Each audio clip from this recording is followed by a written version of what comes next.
Well, good evening, everyone, and welcome to a new episode of He Said, a look at the world from a seasoned black man's perspective.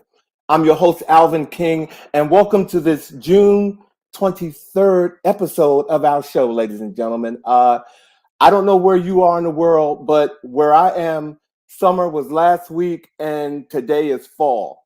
I mean, it is so cool here in Washington, D.C., and it's rainy, but you know what? You guys are here and I can feel the sun. Um, Before I get on with the show, I want to thank everybody. Last Friday was my birthday, and I am so blessed. You guys have like showered me with like hundreds of well wishes. Thank you for all the gifts. Thank you for all the hellos. Some of you have seen me on the street and have stopped me, mainly because I probably have been broadcasting it all month, but you've been doing it. And I just want you to know how blessed I am that you all have stopped to recognize me on my road to 65, ladies and gentlemen. Okay. But life is good. Hey, Monica, thank you for joining us tonight. Well, as we all know, it is June and it is Gay Pride Month. As we have been saying, all month, it is this month is Gay Pride. And on June the 25th in New York City, for me, I think New York City is like the mecca of gay pride in terms of, all the festivities that goes on around the world. And I won't be able to be there, but um, it is gay pride. So we are definitely in our celebratory state right now. And our show tonight, as you know, for the month of June, we are celebrating Black Music Month all month. And we have been fortunate to have celebrity artists, some celebrity artists or artists that you may not have known from different genres and backgrounds on the show the past 2 weeks. And tonight is no exception. We have a gentleman by the name of Saleem Waters. He is here tonight. He's an instrumentalist. I've known this brother for years. And when I tell you he is phenomenal and he is here tonight, he's going to speak with us about that instrument or the other three instruments that he plays, ladies and gentlemen. But he is absolutely incredible. I also, while we're talking about music, I wanted to share with everybody, in case you didn't know, that the Kennedy Center honors were announced today, and for 2023. And the folks that will be honored this year, ladies and gentlemen, they're going to honor comedian and actor Billy Crystal. They're going to honor soprano Renee Fleming. Singer-songwriter and Bee Gees band member Barry Gibbs will be honored. Actress, singer, and rapper Queen Latifah and singer Dionne Warwick will be honored, ladies and gentlemen. And, I hope that is a great lineup, first of all. That is absolutely amazing. Hey, Antoine, thanks for being here. Hey, Ramaj, thank you for being here. It is a wonderful lineup, ladies and gentlemen. And I want to say, as I look back to last year, Gladys Knight was one of the honorees that was honored last year. And it wasn't good, ladies and gentlemen, because this woman here, I got a chance to see her last night at MGM right here in Washington, D.C. She is 79 years old. She is absolutely incredible. I'm saying legend, song after song after song after song. She kept coming through. And I mean, the show was just immaculate. She has earned the title of Empress of Soul. And I mean, she did not disappoint. And, to be 79 years old, she had on 3-inch pumps. Okay, I'm that gay dude. She had on 3-inch pumps. She didn't have on wedgies. And she was just moving across that stage, ladies and gentlemen, giving us one hell of a performance. Okay, I wasn't here to, do a piece on Gladys Knight, but I got to tell you all, if you get a chance to see Gladys Knight, please go and see her. Absolutely incredible. All right. So we are ready to get on with the show because, like I said, we have an action-packed show tonight. And, I can't do nothing without the fellas. So let's get on with the chat.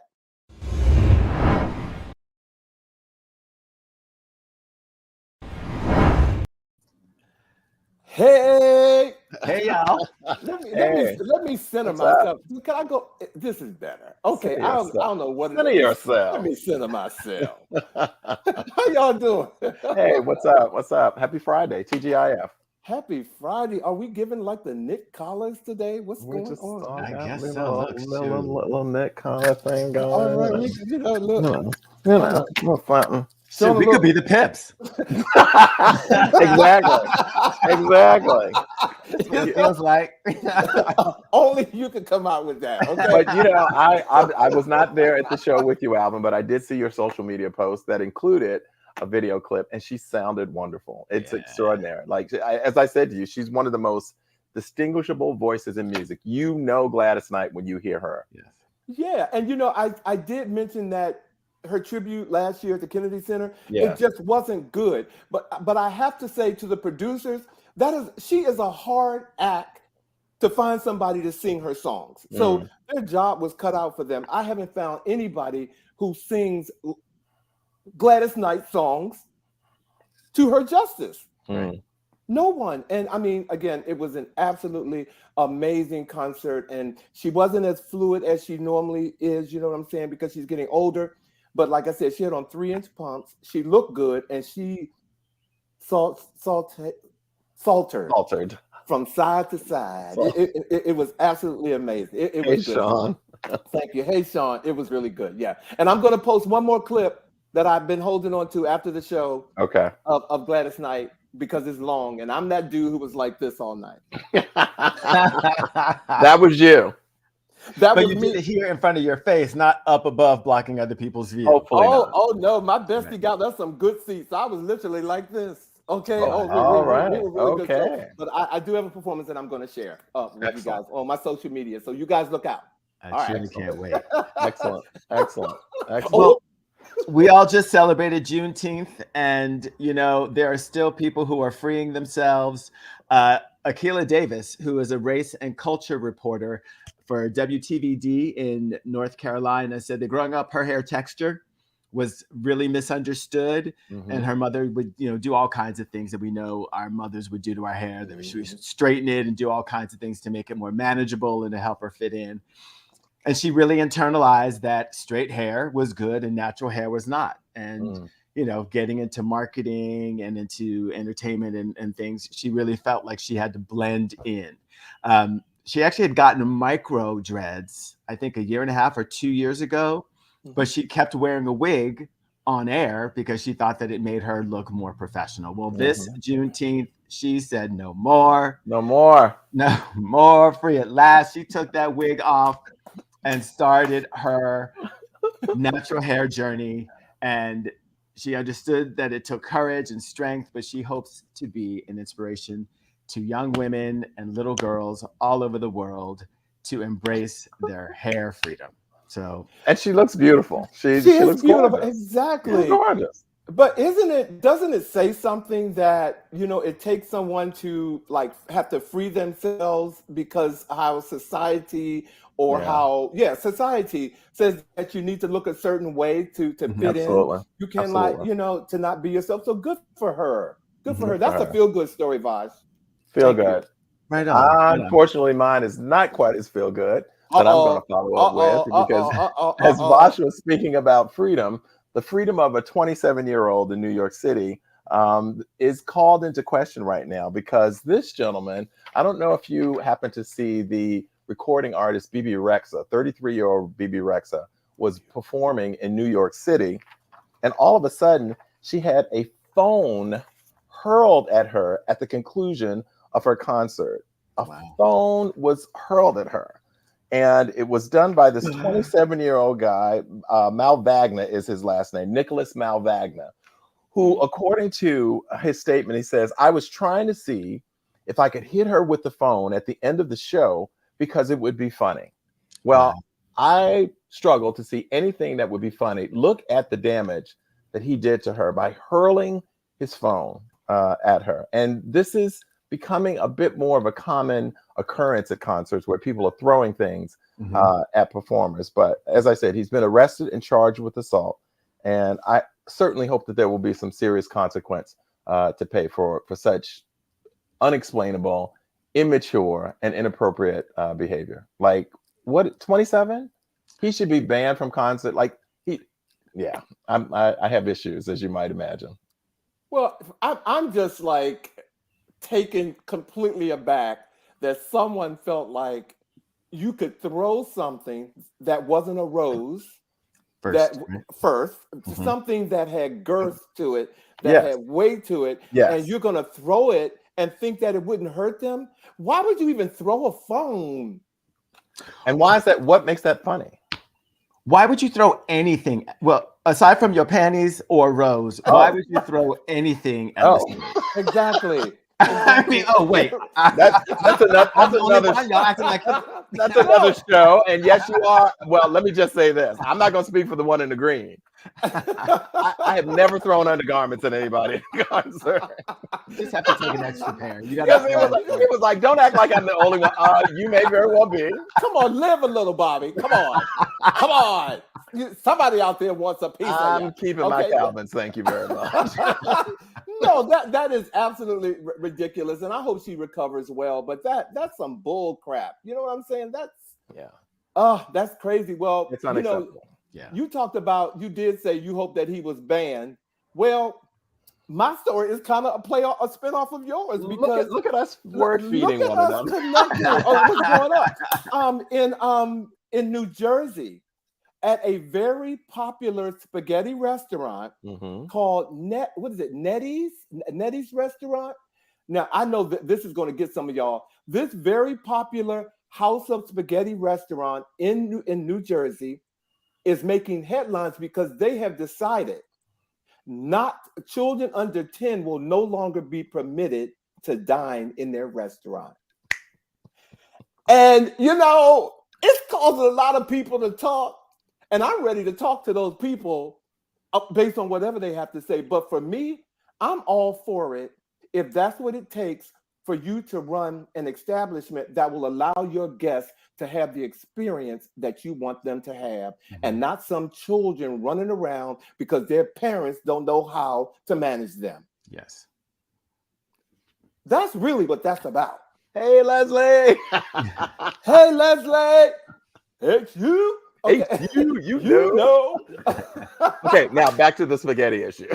Seriously, that's what it is. I mean, you only are banning somebody if your experience with them over and over and over again is so negative that that's your only recourse. Right. So I would go to that restaurant just because I would know that there would be no children in there disrupting my meal. Right. Well, you guys know I'm an educator. I love kids. I spend a lot of time around kids. I am not mad with this restaurant. I think it is appropriate to be able to say that there is a guaranteed expectation of an experience, an adult atmosphere. There's so many family-friendly eating establishments that folks can go to. So they're not saying that only certain types of kids would be. They're just saying if you're under this age, right, we reserve the right to just make this a more of an adult eating establishment, and I'm with it. Well, and some of the stories that I've been hearing, and some of the people who have taken to Twitter who have kids, of course, are making an issue out of it and not taking responsibility behind the fact that you are not managing your kids. Right. You are not managing your kids. And this new style of parenting, this new style of parenting, is just ridiculous. You know what I mean? And if you have to take your child to a restaurant and let them run wild, heaven forbid what they're doing at home. I will say it's the new where you were making reference to the new style parenting, because we're all of a comparable age. We're not all the same age, but we're of a comparable age. And all I can say is God rest Howard and Mary Edwards, but they had it down to a look. The Edwards children were not up and running around at no restaurant. You came in, you sat down, and if you were even remotely about to get out, there was a look that you were like, okay, I guess I better reel that back in. So, right. Well, we were taught at home. Absolutely. My mother did not play at home. At home, exactly. So we certainly weren't doing that out. Exactly. There were rules at home. Exactly. At home. Yeah. So you just knew what to do when you went out to a restaurant. Absolutely. And one last thing, I do want to shed light on this. We had Alma, Ask Alma, another host of a show that's on NNPA. Alma was on our show one time and we were talking about children. And she said the one thing that parents need to understand is that you find your kids cute. You find them cute. Other people don't find them cute. In the least bit. In the least bit. So you need to understand that. So, okay, when I get to New Jersey, I'm coming to see you, Nettie. Let's plan a trip. Let's make sure Nettie's. Exactly. Let's go to Nettie's. I think we've been on too many planes where we've been getting kicked in the back by kids, like the bump, the bump, the bump, the bump. You're like, is somebody going to say something to this child, or am I going to have to turn around and go like, just call Nettie? Just turn around and go like, that's why your butt can't have no spaghetti and Nettie's. You don't know how to act. Exactly. See, you don't know how to act. That's why I love this show, ladies and gentlemen. I really do love this show. What did Rodney say? Rodney Bryan said he is here for that. He's here for it. Good evening to you too, my man. And Leslie said, period with a DT. That's right. That's my line. Period. The look. Period. Exactly. Okay. We all know that look. Yes. Well, yes. Bring back the look. Again, ladies and gentlemen, we have an action-packed show for you tonight.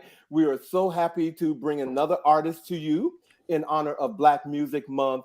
And this particular artist, ladies and gentlemen, we decided rather than, introduce him the normal way that we do things, we thought we'd let the music speak for itself. So, ladies and gentlemen, please welcome to the He Said stage tonight our featured guest, instrumentalist Saleem Waters.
Ladies and gentlemen, put your hands together. Can we have a click, click, click, click, click? Saleem Waters, how you doing, man? Welcome to the show. Thank you. That was incredible. Thank you so much. In the Waters. Yes, Waters. Wade in the Waters. Ladies and gentlemen, I've been knowing this guy for a long time, and many of you who are probably on here tonight have had him play for different things, or your weddings, your events. Some of you have seen him at other events, but we are so happy that you're joining us tonight, Saleem. Thank you for bringing the music to us tonight. Yeah. I'm going to kick off the first show and just ask you, what made you pick Wade in the Waters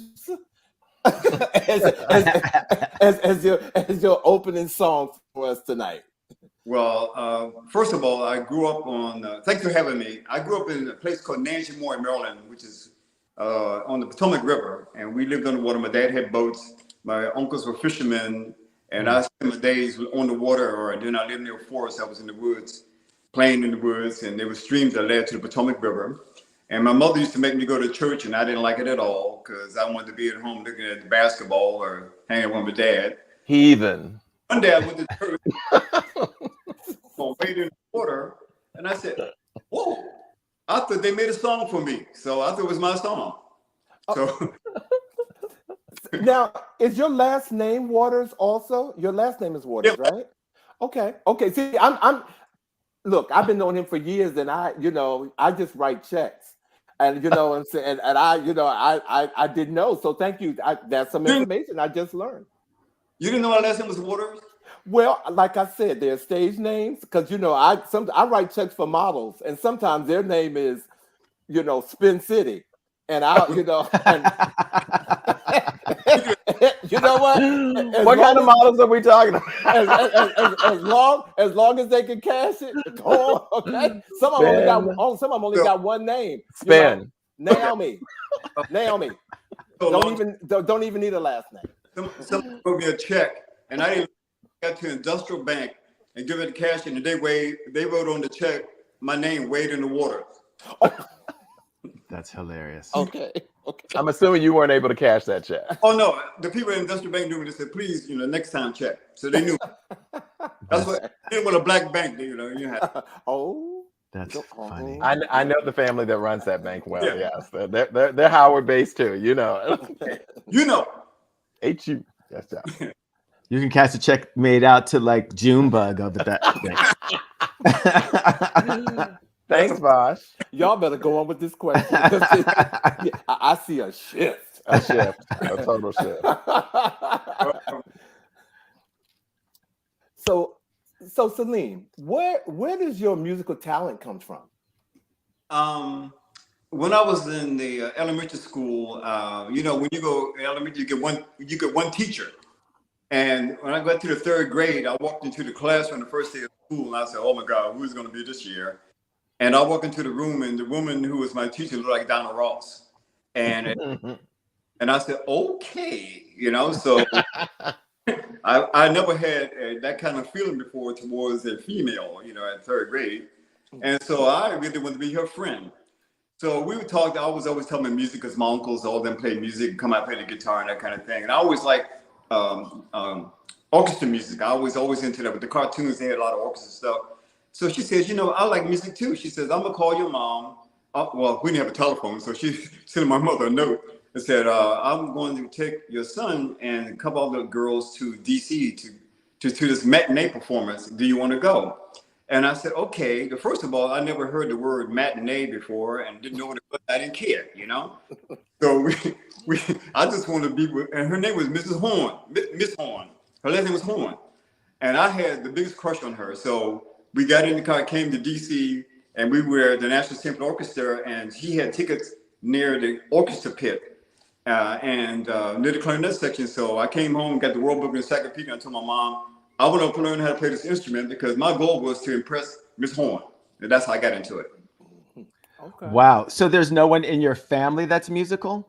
Yeah, I had uncles. They would come by, like Uncle Walter would come by and play the guitar. His wife would sing, and his son, TK, would play the harmonica. So they would come by on weekends. And back then, we didn't, we had black and white TV. We didn't have, look at Lawrence Welk, and Ed Sullivan, but that was our entertainment, they were just funny people. They would just come by and entertain us. So yeah, I was always influenced by them. But I always wanted to play in the symphony. That was my goal. Wow. Interesting, because I was going to ask you, did you always think or know that you were going to be a musician? It sounds like it's something that started at an early age. Tell us a little bit about your training. Again, I started in the third grade, and by the time I got to started clarinet in third grade, and by the time I got and the high school back then was segregated, so I went to Pamunkey. I grew up in Nanjamore, which is a Native American town. I went to Pamunkey High and Junior and Senior High School, which is another Native American town. And so we went through the 7th to the 12th grade. So I got there with my little clarinet, and our band teacher's name was Mr. Watts. Mr. Watts was the ultimate musician. He could play every instrument in the band. So you're sitting there playing your horn. He says, "What are you playing?" He take your horn and play it the right way, whether it's a clarinet, a trombone, drums. He played everything. And I said, "Oh, I'm going to be that guy," you know. So every 3 years, I taught myself a new instrument. So over the years, 20 instruments. I don't play all of them now, but I play, you know, from the clarinet to the saxophone to the trumpet to even my last year in high school, I played the tuba because the tuba player got sick. So I learned how to play the tuba in like a month. So would you say most of those instruments were self-taught, is what you're saying? Yes. Wow. Yeah. Wow. Like the rest of them I taught myself. Yes. During the pandemic, I taught myself guitar, so I'm doing guitar now. Wow. Well, I'm glad. Look, certain words bring up triggers for me, and I'm so glad you clarified monkey, because I was like, all I heard was monkey, and I said, "You said monkey is a city or a town, right?" Yeah. Okay. I'm so look again. Certain triggers make me sit up in the chair. You said you clarified that for me. Thank you, Saleem. Well, So further, so the Pamunkey Indians, they still have a tribe down in Virginia. They spelled the name Pomunkey. The white folks changed it around Po Monkeys. So when we would go and play them or run track against them, they call us the Pamunkey Monkeys, and we said fine, and then let's deal, you know. So that's why I had to stay there for a minute, because I knew there's a story. Okay, there had to be a story around Pamunkey. Okay, look, I'm not crazy. Okay, so I thought let me, you know, probe a little bit. Mm-hmm. So Saleem, how would you define or categorize the type of music that you play? Everything. Everything. Everything. Listen, I would listen to the Carpenters. And my friends were like, I went from Sly. I really taught myself how to play the horn, listening to Sly and the Family Stone, because I got taught of reading books. Like, so, you know, they give these books you have to learn. You know, Love is a Mini. I was playing Love is a Mini Splendid Thing, and you know, Mozart and all that kind of stuff. And that stuff was very boring to me. So I would listen to Sly and you know, in my transistor radio and learn all the Sly stuff. That's how I got into improvising. So, you know, that's it. So it's the thing is with music, you're only dealing with the letters A to G and what you do with that, you know, and then it's mathematical. When I first started playing, the band instructor said, put your horn down and learn how to pat your foot. It's all about numbers. So 0 to 9, A to G, that's music. Wow. Wow. Well, and you know, I'm glad you kind of said that, because pardon my ignorance here, but when I think of jazz or music that doesn't have lyrics, right, you know, to it, until this conversation, I never thought about it being R&B, you know, what do you call it? What do they call it? There's R&B, there's soul, there's, you know, pop. I never really put music without lyrics into a category. I just either call it jazz or jazz. Yeah. So you just kind of have me now thinking a little differently about that, and I might have to do some homework.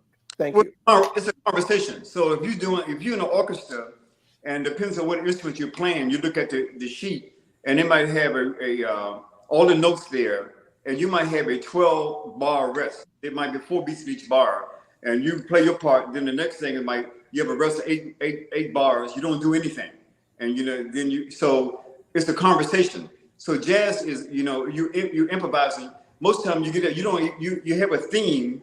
You have the thing is like it's just like a conversation. You know, if you're going to write a paragraph, you have punctuation marks and all that kind of thing. You have a beginning, a middle, and the end. You know, so music is the same way. So you have the theme, and you allude to it on the on the hook, and then you end with the theme. But in between that, you're just vibing off each other. So you have to listen. So just like you guys having the conversation, you're basically having a jazz conversation. Very interesting. Wow. Interesting. Now, so I've seen pictures of you playing right. At various events. Your instruments all look very different from the versions that I've seen before. Right. What are the names of some, like there's a xylophone looking thing. This thing looks like a clarinetish kind of thing. What are the names of your instruments and where do they come from? It's called a mallet cat. Roy Ayers turned me on to that instrument. So instead of dragging that big xylophone and around, this thing is like weighs 12 pounds, and it's just like this instrument. This instrument could be anything. It could be a violin. It could be a trumpet. It could be anything. And I made I'm into mermaids, so I even made a mermaid voice that I. Oh wow! So then this is a Japanese instrument, and basically what it is, I've been playing this instrument for like 30. And basically it's an AI sound, which is the Japanese call it acoustic modeling synthesis, where basically it's not a sample. You can go in and program each note to your specification. So it has a nuance at every instrument. So since I played all those instruments in my lifetime, I can play all of those with this instrument. And same thing with the mallet cat, the vibe thing. It could be steel. If I'm doing Caribbean music, I can play steel pans on it.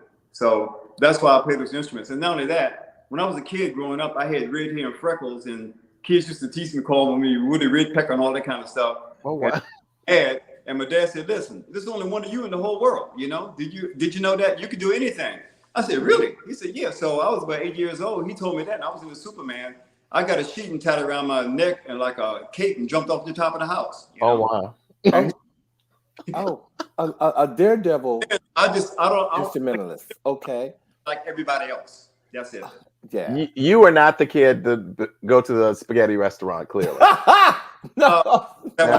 Now, He is the reason Nettie's is doing exactly what they're doing. I just want to know. You know what? Exactly. They kicked me out of the Boy Scouts for not obeying orders, you know. And there you have it. Okay, and there you have it. And long live Nettie. Exactly. Well, I mean, you mentioned this AI. Yeah. What do you think is the future of music now that AI is getting involved? I just flow with what's happening. You know, I'm a kid, you know. So, you know, you just make it work for you. So my thing is I'm always going to be different. I'm not going to, I don't follow any, you know, I don't belong to anything. I don't belong to any organization. Whatever they present to me, I will make it work. And that's it. So you don't fear that it might take over live musicians? People are already criticizing me for taking up, because I do a one-man show. They say, "Oh man, you taking money out of the other musicians' pocket." I said, "Why don't you just do what I do then?" You know, so you know. Wow. Listen. The reason that I started doing this is because 35 years ago, all my friends said it ain't gonna work. I said, "Really? Okay. Tell me I can't do something and it's on." So hey, I don't care. So one of the things I wanted to ask, and you've alluded to it to some degree, but just wondering if there's ever been a noted life experience that has kind of impacted you or informs you as an artist. When I was in the medical field 16 years, I did orthopedics, neurology, biofeedback, pain management, everything, and I got burned out. I went to nursing school. When I was in high school, we had a band called the Continentals. And we were all in high school, like the jazz part. We would travel on weekends only. So one of the guys in the band wanted to be a radiologist. So I would help him teach. I have the anatomy book, and I would help him study anatomy because I learned about the human body. So I went to nursing school to meet women. Yes. So as a result, then I ended up working orthopedics 16 years, and it evolved to surgery and all that kind of stuff. So in 1988, I got burned out, and I said, okay, I was just doing music part-time, DJing, that kind of thing. So I went to. And that changed my life. I haven't been the same since. And I've been playing music since. That's how I met Kim. I just got back from Rio. I went to a cafe to Trek, and she's playing the piano, and there was a tambourine on top of the piano. And I started playing it. She said, "Oh, you in." That was it. And the Kim that he's referring to is Kim Jordan, a classmate of mine from Howard University, also a musician who worked with Gil Scott-Heron, just an extraordinarily talented musician as well. Yes. Person. Very, very, very, and that's a talented family, I have to say, because coming from the fashion arena, her sister Sandy absolutely used to model for me. She was one of the young ladies that from Howard University of many that was just an extraordinary model. So that Jordan family was very popular, very, very popular. Yes. Very talented family. Yep. Well, let me say hi. We have JJ. Too much. You're too much for me. This is JJ sending all of us a shout. JJ is actually the organizer of the Clubhouse Reunion who was on the show. And so he's sending us a shout. Hey, JJ, nice to see you, my brother. Thank you for joining us tonight. So let me see, how can I say this? So I view you as an independent artist, Saleem. And so, you know, as an independent artist, I know that you guys have control over the direction of your music, that you also have full control over the distribution, marketing, artwork, messaging, yada, yada, yada. And as an independent artist, you have, you know, free will to make decisions about your creative vision. Right. As an independent artist, how do you find the music industry has accepted you? I'm always on a different path. I don't really follow the industry. By me growing up in the country, in the woods, on the water, and being with nature, I wake up every morning, go outside, and burn some incense, and get the vibe. You know what I need to be doing at that particular day. And I've always been that way, so I don't really get into that. You know? So, you know, I'm one with the universe. So the universe tells me what to do every moment of my life. So that's how I operate. I know it sounds kind of like, you know, wishy-washy, but that's who I am, you know. No, if Prince was here, he'd be dancing on our show right now, because Prince would be supporting you hands down. No, keep doing what you're doing. I just wanted to see what was your take on, you know, how the industry, you know, accepts or don't accept, you know, independent artists such as yourself. I don't really, I really don't, you know. So, because I can, you know, when people call me, like a lady called me recently to do a show, and I've done many events for her, big time events. And she said, okay, well, I got this event, you know, are you available? Yeah. So about 2 days before the event, I said, what is the theme? Because I always like to know, pretty much get an idea of where I need to go, because I got about 400 songs I can play, you know, anywhere from Sting to Stevie Wonder to whatever, you know. And she said, oh, the show is going to be The Great Gatsby. I said, really? So the first one or the second one, the first one, the ragtime music, I said, wow. So I had to really pull myself together, you know, and say, okay, I might have to learn some stuff here in 2 days, but also I DJ. So I said, okay, I can play enough music to keep them going until after dinner. When they want to start dancing, I can download all that, you know, Great Gatsby music, and they, you know, they drunk and everything. They can just dance. She said, okay, cool. You know, so I'm flexible. Wow. And that you are. You definitely are. I love how he said, I'd have to learn something new in 2 days. I love that. But you talk about that, you know, that notion of being able to create music that fits a theme, if you will, that enhances the direction of a project or so forth. And one of the things I was thinking about, and I wanted to ask you, because I love good vocals. I love a good vocalist. I listen to someone like Lettucey, and I just, you know, I'm just in another place. So my question for you is it harder to convey a message without lyrics? You're an instrumentalist. Like, do you find that it's harder to be able to convey a message or set a mood, if you will, without lyrics? I spend a lot of time on sound design. You know, my thing is not about me just playing a whole bunch of notes. It's about, I create atmosphere. That's my thing, you know. And when I got into this whole thing about sound design, I went up to Harvard University to meet this professor who, that's what he did back in 35 years ago. That's all he focused on was sound and, you know, electronic energy and, you know, all this stuff, you know. And when I got up there, I didn't know you just couldn't walk in there and meet him. He had his own room, his own key, and you never knew when he was going to be there or his students. So, you know, we got to his door, there was mail piled up. They didn't know where he was. So I said, okay, well, since I can't find this guy, and I'm not going to come up here again because I'm not crazy about Boston in the first place. So I started books, and I came up with my own idea of like programming synthesizers and making them organic. You know, I don't play anything that sounds like karaoke. I make my sound. I try to make it as organic. I humanize electronics. That's what I'm trying to say. Okay. So I know what I'm trying to accomplish. So I know people who know me for 20 some years, and they said, as soon as I walked in the room, I know it was you. I know that sound. So that's how I do it. Although, I mean, the vocalists are just like ridiculous. I mean, I'm just blown away by them. And I could sing when I was younger, but when I got to 15, my voice got deeper, and I wanted to be up here, and I was down here, and I never made the transition. So I said, hey, you know, I can do everything. But if I could sing, I would be a millionaire by now. But okay. All right. Well, I have a question. So many artists cite a creative muse that inspires them. Right. Do you have an artist or a muse that inspires you? It depends on what day it is, you know? I mean, so Herbie Hancock, I love the way he structures his chord progressions and of course Stevie Wonder. You don't hear a lot of people doing Stevie's music because it is just I met Stevie Wonder. I had a band called Jazz Space back in the 70s, and my drummer left and went to LA, and he became Stevie's road manager. So I was in LA and said, "Hey man, you want to meet Stevie?" I said, "Sure," you know. So he did this video called "Do I Do," and club in the middle of downtown LA at 10 o'clock in the morning. We get there and Stevie's like, he walks in the door. We're in the dressing room and Stevie walks past me and he stops. He says, "You can't speak?" I said, "Wow."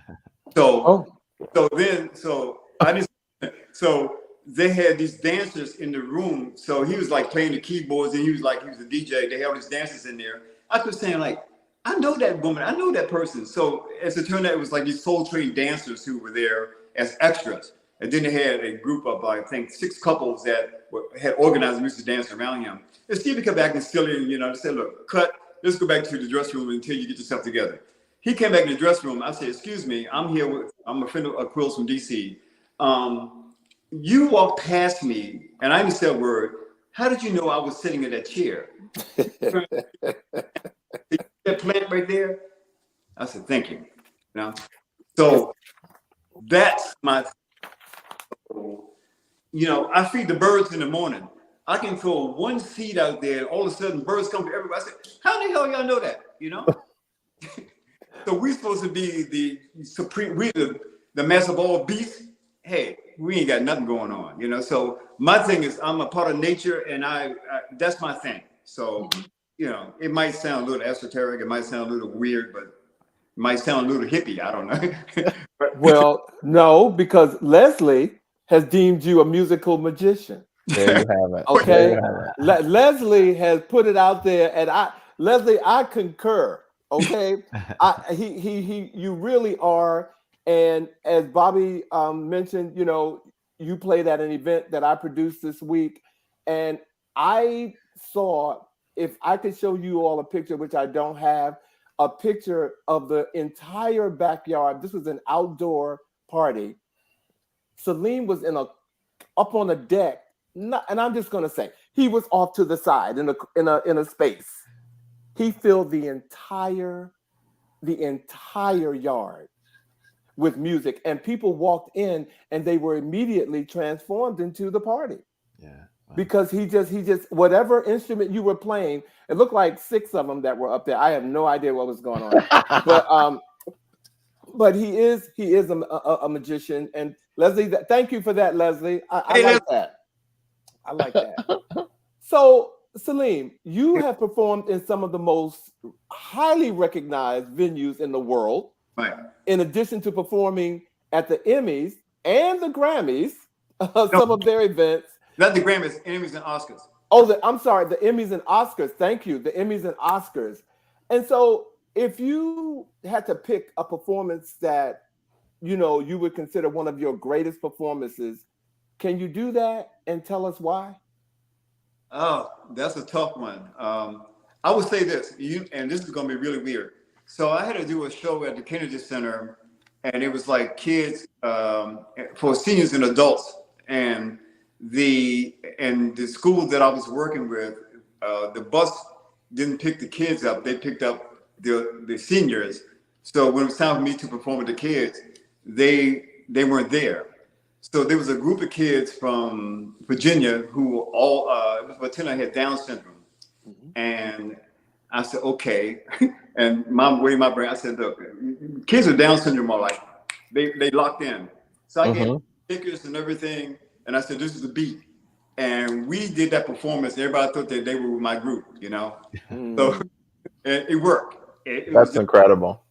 So I'm glad you didn't say it was a King and I production, because that would have seemed so like he was trying to, suck up to me and stuff. But I'm glad that you didn't say King and I, because I know where your heart is. But go ahead. I'm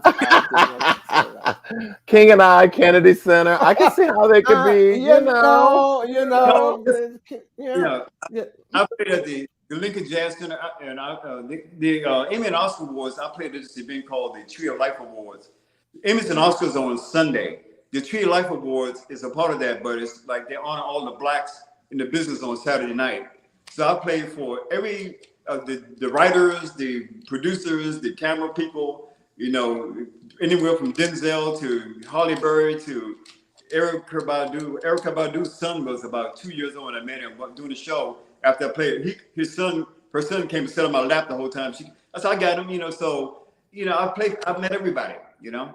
I met everybody. So it's, you know, it's, yeah. It's, you can't pick one. You can't pick a greatest performance. You just can't. I can't because it's just, I can't because, I can't. Okay. That's okay. No, believe me, we are not going to cancel you from this show for that.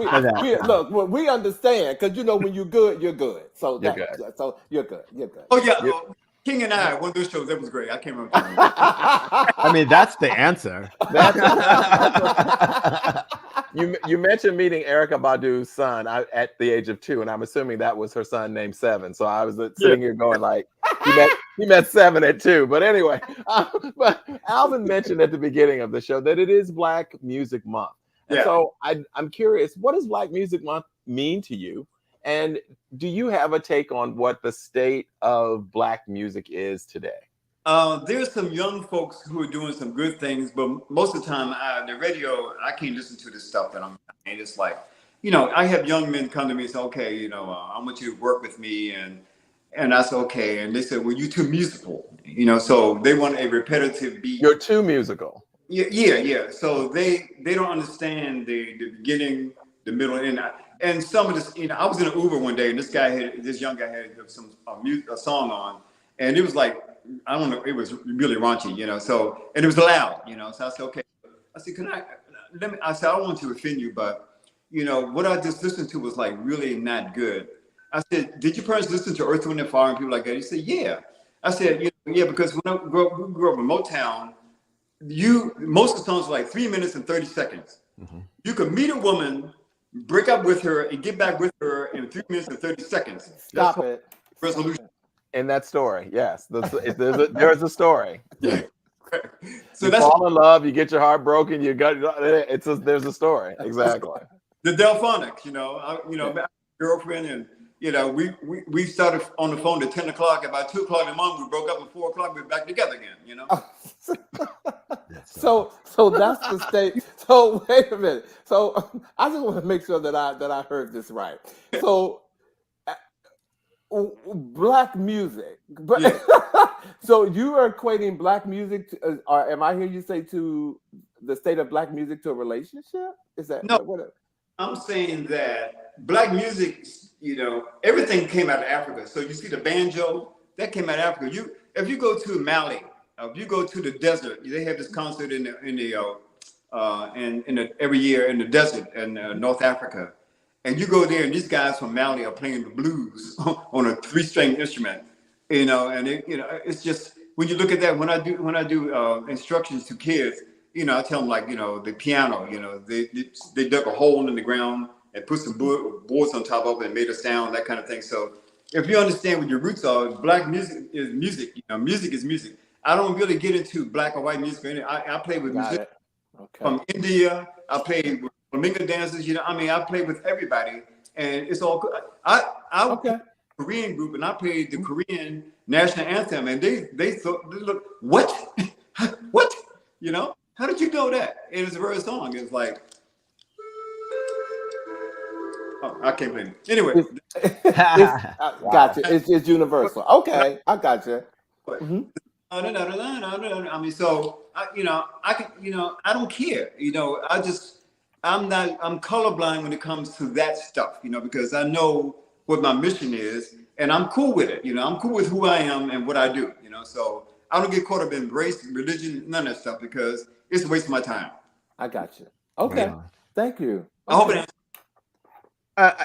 You've mentioned so many different artists. Do you have an artist that you would really like to collaborate with? Actually, Prince, if he was still alive. I think that train has left the station, bro. Mm-hmm.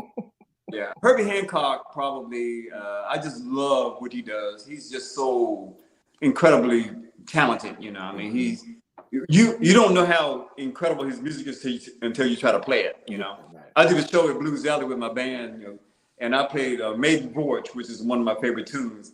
And I told everybody, you cannot play Maiden Voyage and smoke crack because it ain't gonna. Oh. I support that PSA. Okay. I really do. Just say no. Just say no. Get out. Okay. All right. Well, Saleem, usually an artist expresses themselves in various mediums, right? I mean, clearly you play a bunch of different instruments. Right. Are there other mediums that your artistry manifests? Yes, I'm a digital artist also and an animator. You don't say. Really? Surprise. I wonder, I mean, do we have anything that we can show of his? This is how I was a musician. Let's see. Well, do you know what? Come to think of it, ladies and gentlemen, boss. That was a great question and a good segue. Ladies and gentlemen, Saleem has gifted us tonight with a new song that he has actually combined imagery of his artwork with. So if you all will get on the carpet with us and take the Saleem ride, we're going to play his latest song along with images of his artwork. Let's see what he has. Excellent.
Ladies and gentlemen, put your hands together for Saleem Waters. Yes, yes. Bobby, this would have been an appropriate time to throw your panties onto the Okay. Oh, See, thank see, you. see. Thank you.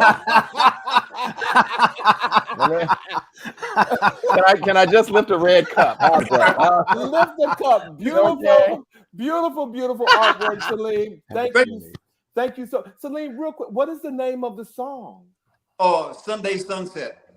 Sunday Sunset, ladies and gentlemen. Yeah, we saw those mermaids up in there too. Mm-hmm. Okay. Oh, yeah, I'm into mermaids, man. Listen, there was a movie that came out when I was a kid called Mr. Peabody and the Mermaid. Mm-hmm. And I've always wanted to, I've always been a mermaid since do you have a second I can play a mermaid sound that I made?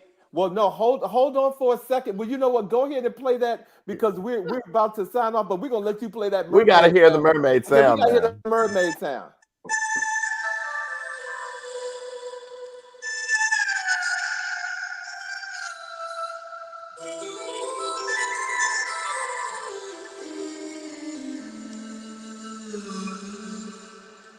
You tapped into my inner Halle Bailey. Oh my God! Oh my God! All of a sudden, you tapped into it, Saleem. I am going to leave that alone. Look, my brother. Thank you for being here tonight, Saleem. Thank you for the joy. Thank you for blessing us. We are so happy that you were able to. I'm sorry. I enjoyed it. I really did. You know. Well, thank you. We're glad that you're here for this for our Black Music Month series. Ladies and gentlemen, next week we are closing out our Black Music Month series with Soulful Sensations, an evening with Silver Logan Sharp. She is a Grammy-nominated singer, songwriter, jewelry designer. She sang 20 years with the group Chic, if you're not familiar with them or not. Okay, and she's going to be here next week, giving it up with us, ladies and gentlemen, to close out our Black Music Month series. And our words of the week this week: everybody won't be happy for your change because your change will remind them that they're not changing. Hallelujah. Hallelujah. Hallelujah, ladies and gentlemen. Thank you all for blessing us tonight, Saleem. Thank you once again for being here. And it's just a pleasure knowing you, my man. And so great meeting you, Saleem. Thank you for everything. Yeah. Go ahead, Saleem. I'm sorry. Nothing. No, go ahead. You go ahead. What was you going to say?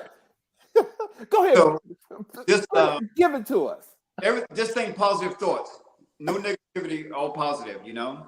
And just embrace the universe because the universe is us. That's what we do. That's us. And Saleem has closed it out, ladies and gentlemen. So you all tell a friend. And tune in next week for the new episode of He Said. He Said. He Said.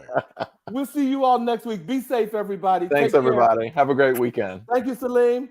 Thank you. Bye.